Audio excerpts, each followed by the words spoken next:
मासु आयो मासु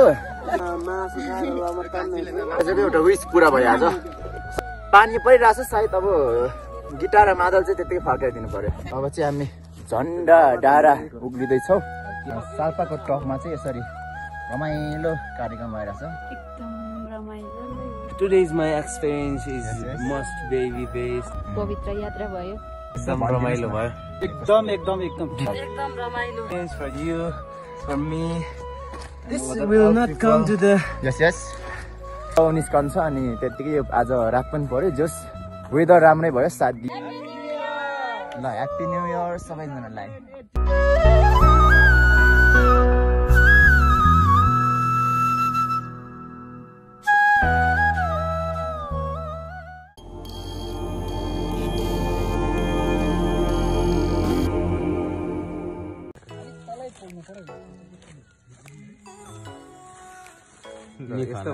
रम देख्दैछ रम अझै बेच्छ भात मुखिया मुखिया रम ले प्लास्टिकमा बिसी त्यति प्लास्टिक मिल्यो है ए सिलास ने वा त्यो देखो त्यो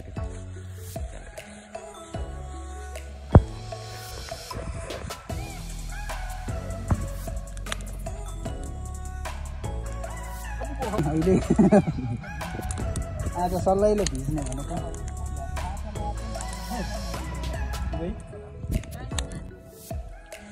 मतलब मिले मिल्दिन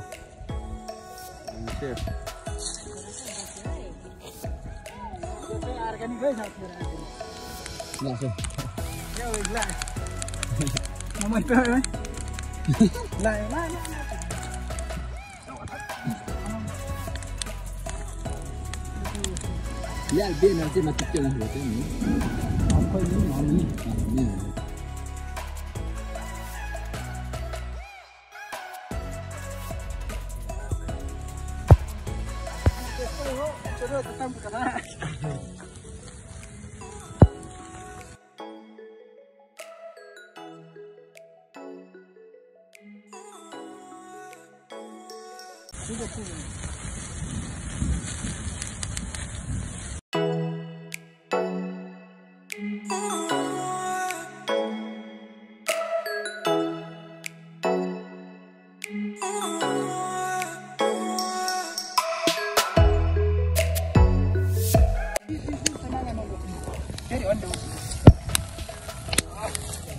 साइड में तो हो यार ओके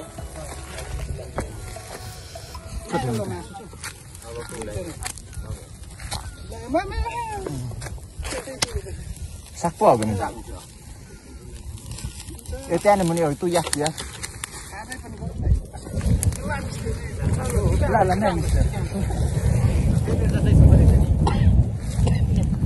कस्तो अनुभव भइरहेछ हाम्रो क्याम्प फायर भाउजू अनि यता हाम्रो दिदीहरूलाई कस्तो भइरहेछ खम्म नि टेस्ट गरौँ है कस्तो बनाउनु भएछ हाम्रो भाउजू दिदीहरूले उचित छ ऊ त चाहिँ के हो सरी ए खाप्सा खावा भाइहरू पनि छन् यस्तो सर पनि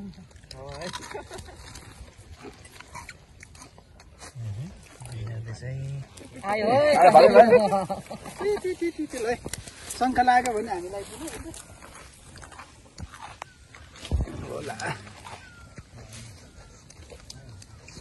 यतिको त पचाइला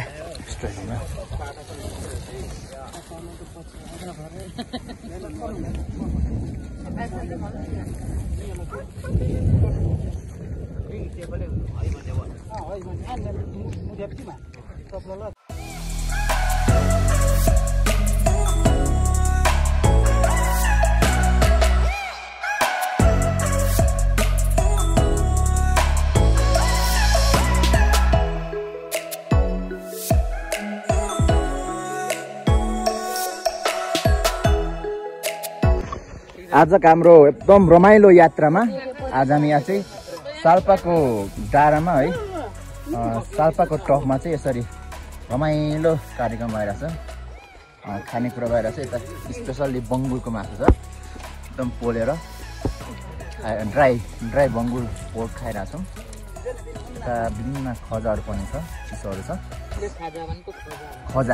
खाजा एपी यता हाम्रो क्याम्प फायर चाहिँ यहाँ छ फोङख्योङ यहाँ हाम्रो क्याम्प फायर अनि यस्तो छ यो चाहिँ एकदम राम्रो छ सबैले हेलो भन्दै छु हेलो भन्नु न हेलो हेलो ल हेलो हेलो ल अब चाहिँ मनी खान्छ है खाएको त के भिडियो गर्ने पस्दैन फेरि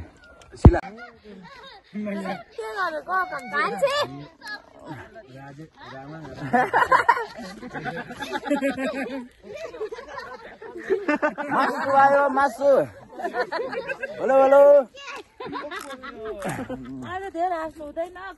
के भएको यो कान्छी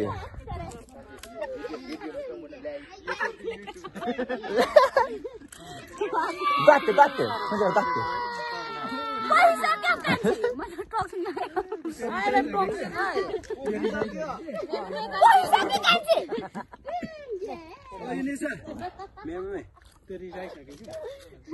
भीमराज ओ अब के बोलिदिनुहोस् न आज बोल्नै भएन यो भिडियोमा म त यहाँ मासु खाएर फुल छु आज हो ल लङ टाइम पछिको एउटा विश पुरा भयो आज सबैको विश थियो यस्तो विश थियो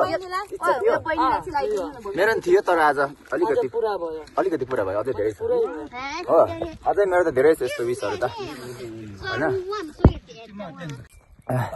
टन्ना खायो खजाहरू खायो मासु एकदम ड्राईमा खायो मिठो लाग्यो टन्ना खायो आइटम खजाहरू खायो चिसोहरू खायो अब चाहिँ लगभग हाम्रो खानपिन प्रोग्राम चाहिँ सकियो अनि अब चाहिँ हामी हाम्रो क्याम्प फायर सकेर चाहिँ त्यहाँदेखि माथि जान लागेको छौँ जोरढुङ्गासम्म साथीहरू रेडी हुनुहुन्छ सबैजना अनि पानी पर्न आँट्यो त्यही भएर हामी अब गिटार र मादल ल्याएर गीत गाउने एउटा सल्लाह थियो जुन चाहिँ हाम्रो सायद हुँदैन होला यो चाहिँ अधुरै रह्यो अरू चाहिँ सबै ठिकै भयो गीत गाउने कि नगाउने हो हेर्नुपर्छ पानी परिरहेछ सायद अब गिटार र मादल चाहिँ त्यतिकै फर्काइदिनु पर्यो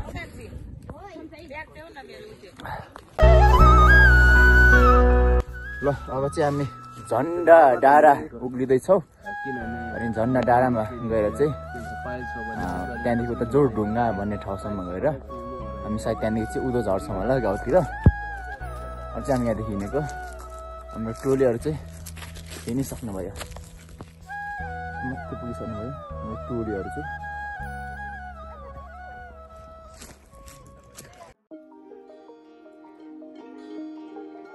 रमाइलो गरौँ न नाच्दै जाउँ न उफ्रिँदै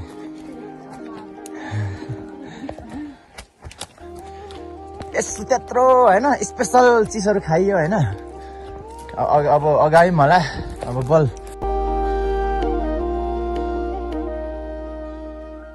त्यो डाँडादेखि त त्यो डाँडामा अघि त्यो चाहिँ डाफीबिर हो टुप्पा होइन त्यहाँदेखि उता देउरालीदेखि आजको हाम्रो ट्राभलिङ चाहिँ स्टार्टिङ भएको अझै पनि हामी ठ्याक्कै बिचमा आइपुग्यो अझै पनि हाम्रो लगभग 1 घन्टामा चाहिँ हामी आजको पहिलो गाउँ निस्कने छ यात्राको उकालो छ अब चाहिँ झन्डी डाँडासम्म अनि त्यहाँ पुरानो साल्पा पोखरीको तस्बिर पनि छ अहिले चाहिँ छैन अनि हामी त्यहाँसम्म जान्छौँ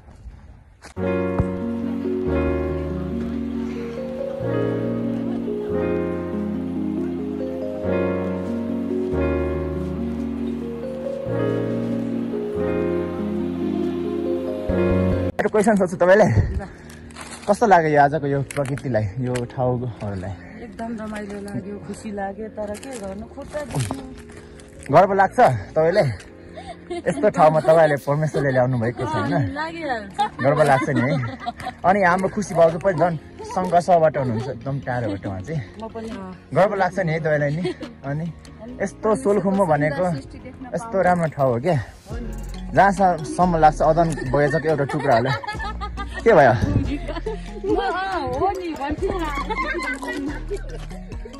चल्छ फुका त्यसै डाँडाखरको डाँडा हो यहाँ एउटा रुट छ अनि यहाँ रुटसम्म चाहिँ तपाईँ कुनै पनि साधनहरू लिएर आउन सक्नुहुन्छ अनि त्यहाँदेखि चाहिँ तपाईँले चाहिँ पैदल यात्रा सुरु गर्नु होला। यहीँदेखि स्टार्टिङ हुन्छ यो मेरा पिक ट्रेकिङ ट्रेल चाहिँ। This is the experience for you, for me. This will not come to the. Yes They say down. Wow हामी टपमा आयो है झन्झनी। अब एउटा मात्रै छैन टप पुग्न। कस्तो म्याच गरेको थियो यसले लुक्सहरूमा। यसको पछाडि क्या हावाको। अब त्यस्तो झ्याममा परेको जङ्गलहरू छ कि होइन, यस्तो राम्रो छ क्या। के छ यो चाहिँ होइन, उतै हो। यो चाहिँ देउराली भन्छ क्या पहिलाको। यस्तै हल्का हुन्छ कि जनवरी। वाउ यस्तो ठाउँ हो नि त। अनि यसको फेदीमा फेरि यस्तो ट्रेल गएको छ क्या होइन। वाउ नाइस है, नाइस लाग्छ। Beautiful place. हाम्रो वाकु गाउँको वडा नम्बर 6 and 7 को ठ्याक्कै सिमाना यो ट्रेल चाहिँ गएको छ है। हजुर अनि यो भाइले चाहिँ पछि एउटा साइकल किन्दैन अनि उहाँले भ्लग बनाउँदै मोटो भ्लग गर्ने अरे क्या साइक्लिङमा हो। हो यस्तो झ्याम्मै परेको क्या। वाउ वाउ वाउ वाउ राम्रो लाग्छ दिदी यस्तो ठाउँमा। हो ठ्याक्कै हामी निस्क्यौ है। साल्पा पोखरीको ठाउँ चाहिँ यही हो है। पहिला यहाँ एउटा ठुलो पोखरी थियो अरे भनेर गरिब सबैको लागि पानी हो।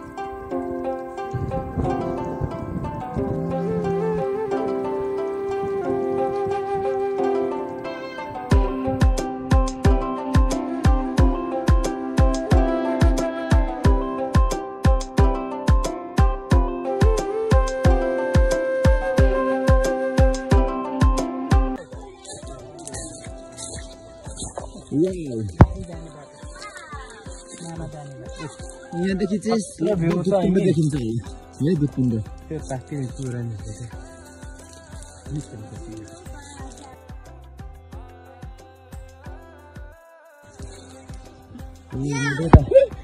आरान डाँडा दुधकुण्ड मुता है। Mga pagkasik kami ala sa tiyan mo tayo kaya. Kalang diyo tayo tayo kan aranda. मेरा पेट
भाउजू कस्तो भयो आजको हाम्रो यो यात्रा? एकदम रमाइलो भयो है, एकदम एउटा मेमोरी भयो है। अनि यता भविन भाइलाई हजुर स्याट भयो कि के हो? कस्तो भयो भन्दैन? राम्रै भयो है, थ्याङ्क यू। यता हाम्रो अरू ग्रुपहरू हुनुहुन्छ, कोही पछाडि हुनुहुन्छ। अब कस्तो भयो आजको यात्रा? Today's my experience is Yes. most baby based And? because I have a many friend. Many friend, We are enjoyed many things, है किनभने हामी धेरै कुरासँग धेरै साथीहरूसँग हैन एउटा खाइयो पियो धेर थोर आफ्नो ठाउँमा चाहिँ तर मजाले खाइयो. This is my great experience. You know what, किनभने समयको अन्तराल या समयको अन्तिममा यसरी समयमा भेटियो, खुसी लाग्यो. बेस्ट इन्जोय भयो, मेमोरी नै रह्यो. Yes. Thank you. अनि यता मेरो दिदीलाई कस्तो अनुभव भयो? एकदमै रमाइलो राम्रो भयो. 2082 सालको सुरुवातमै पवित्र यात्रा भयो. Thank you. अनि कस्तो भयो त सुमनलाई चाहिँ यो यात्रालाई चाहिँ? अविस्मरणीय भयो. एकदम रमाइलो भयो. जिन्दगीमा नसोचेको रमाइलो भयो. फर्स्ट टाइम होला, रमाइलो गरियो. फर्स्ट टाइम यस्तो भयो. सबैको फर्स्ट टाइम हो, मेरो मात्र होइन. एकदम रमाइलो भयो. धन्यवाद. एकदम ठिक है, बार भयो. ओके, एकदम भनै पर्दैन, मेमोरी भयो. ल सबैजना रमाइलो भयो होला. कस्तो भयो अनुभव? एकदम रमाइलो एकदम बेस्ट है. ल अनि तपाईँलाई कस्तो लाग्यो अङ्कलज्यू? रमाइलो भयो है. अलिअलि थाकेको महसुस भयो यहाँ बसिरहेको. ओके, ल सबैजनालाई रमाइलो अनुभव भएछ. एकदम रमाइलो भयो, मेमोरी नै भयो आजको यात्रा चाहिँ. र यो चाहिँ नयाँ वर्षको एउटा उपलक्ष्यमा हो. र आज चाहिँ 82 सालको 1 गते है, आज फर्स्ट डे नै हो. अनि यसरी हामी चाहिँ रमाइलो गऱ्यो. र सबैले एकचोटि ह्याप्पी न्यू इयर भनिदिनु न. ल ह्याप्पी न्यू इयर सबैजनालाई. ओके, ल हामी चाहिँ यात्रा गर्दा गर्दै आज हामी यता जोरडुङ्गासम्म आएका थियौँ. अनि जोरडुङ्गादेखि चाहिँ हाम्रो यो रुटलाई चाहिँ छोडेर हामी उँधो झर्दैछौँ. अनि हामी अहिले जोरडुङ्गा मुनि यो कुन पातल है, पातल भन्ने चौर छ यहाँ, फाट छ. अनि यो पातलमा चाहिँ आइसकेका छौँ. अब भने चाहिँ गाउँ निस्कन्छ. अनि त्यत्तिकै यो आज रात पनि पऱ्यो, जस वेदर राम्रै भयो, साथ दियो. त्यही भएर खुसी छु. सबैजना ह्याप्पी छौँ. परमेश्वरलाई धन्यवाद म दिन चाहन्छु. र आगामी दिनमा पनि यसरी नै जाने आशाका साथ र सबैले भिडियोलाई हेरेर मलाई सपोर्ट गरिदिनु होला भन्न चाहन्छु. सबैले लाइक, कमेन्ट अनि राम्रो लाग्यो भने सेयर पनि गरिदिनुहोस्. अनि युट्युबमा सब्सक्राइब पनि गरिदिनु होला मेरो च्यानललाई भन्न चाहन्छु. आजलाई बाई बाई.